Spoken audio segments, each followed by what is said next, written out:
All right, guys, right? Just straight up across the wire just happened. The Bears are trading the number one overall pick to the Panthers. And Bears get the number 9 pick, number 61 pick, a first round pick in 2024, and the second round pick in 2025. I think I said that first round 2024, second round 2025. Looks like the Panthers are going after their quarterback. Not really surprised. I mean, they weren't really happy with Sam Darnold. They weren't really happy with Baker Mayfield at the time and PJ Walker. I mean, So it looks like they're probably going after Stroud and Young. That's actually really interesting. But they may even go after Levis or they may even go after Richardson. You never know. I don't really know which one. There's 4 of them out there. I don't know who they're going to go after.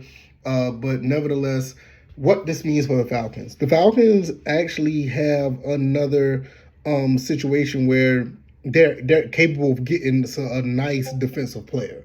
And I know we just got finished talking about all the situations with the the quarterback situation, and I don't know how that's going to play out for the most part. I don't think there's going to be a quarterback left in the first round for the Falcons to pick up. I think the Falcons will probably pick up one later in the draft, whoever it may be. But I don't think they're going to pick a quarterback this high.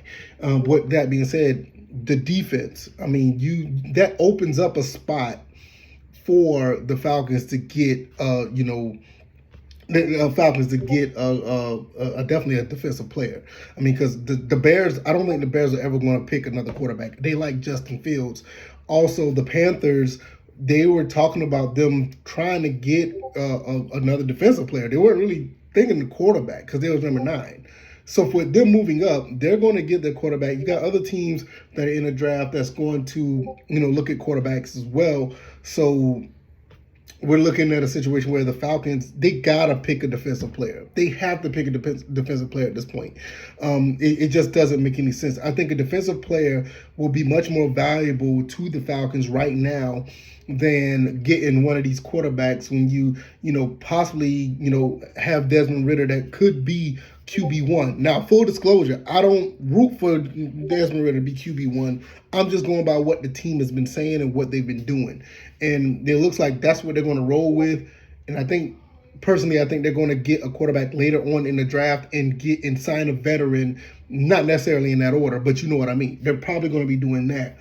With that being said, this is really interesting because now you're looking at the NFC South with fairly young quarterbacks all of a sudden. At one point, you had Tom Brady, you had Drew Brees, you had Matt Ryan, and I think the Carolina Panthers at one point, they still had Cam Newton, which for all intents and purposes, not even Cam Newton. Cam Newton was kind of going by then. But at that point, you had a lot of veterans in the NFC South. Now, it's pretty much a young movement. Even with David Carr, I think, Derek Carr. Derek Carr has been in the league, 9? I think it was 8 or 9 years now. It's been a while since he's been in the league. But it's still like a fairly young movement when it comes to quarterbacks. Some quarterbacks now 15, 16, 17, 18 years playing. And with the Bucs with Kyle Trask, it's going to be really interesting to see how this division is going to shape up. Does Ridder stay the starter? Do they surprise people and get a quarterback? Which, like I said, I don't think that's going to happen. Do they find someone else to be a veteran to play? I mean, I don't know. What do the Bucs do? You already know what the Saints are going to do with Carr, and now you have the Panthers moving up. So this is a really big deal for the Falcons. I just think the logical move, which I feel like the front office has been doing pretty good in the logic sense, go get a Nolan Smith, go get a Jalen Carter, go get one of these pass rushers to help Ebiketie and Grady Jarrett. I think that's it's almost a no-brainer at this point, especially with this move. It kind of gives you another indication of what the Falcons should do now. Because, I mean, I just feel like it is what it is. It makes a lot of sense. And it just feels like that's the case, especially when you know that this team, the Carolina Panthers, is going after a quarterback. You don't move up from number 9 to number 1 to get, and not get a quarterback. So I feel at the end of the day, this is more indication, it's more of an opening for the Falcons to do something of that nature. And I think it will work for them in the long run.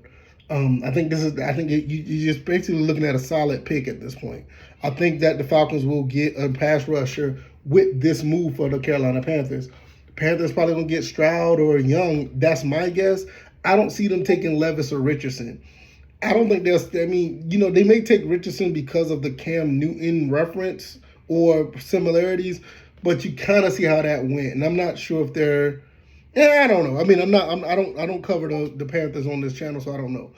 But what I know at the end of the day, and I'm gonna get up out of here, this opens up the door for the Falcons to get a pass rusher easily, get a good defensive player.